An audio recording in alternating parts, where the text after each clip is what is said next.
Hello दीदी बहनी, नमस्ते। और अपने यूट्यूब चैनल पर आप सबका स्वागत करते ही। आप सब कैसे हैं? आशा करते ही आप सब ठीक ही हैं। तो एक लाचारी गीत सुनाओ चलते ही। अच्छा लगे तो लाइक कमेंट शेयर करें और चैनल पर नए हैं तो सब्सक्राइब करें। कुइया के पानी बड़ा खारा, बलम तनी धीरे पुकारा। कुइया के पानी बड़ा खारा, बलम तनी धीरे पुकारा।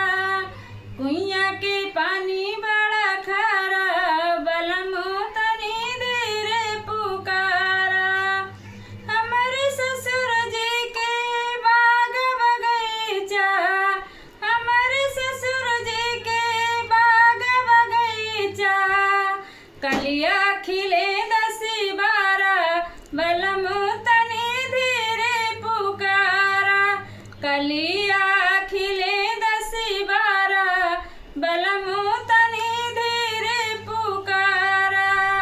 कुइया के पानी बड़ा खारा, बलम तनी धीरे पुकारा। कुइया के पानी बड़ा खारा, बलम तनी धीरे पुकारा। हमारे ससुर जी के महल दुमाला, हमारे ससुर जी के महल दुमाला।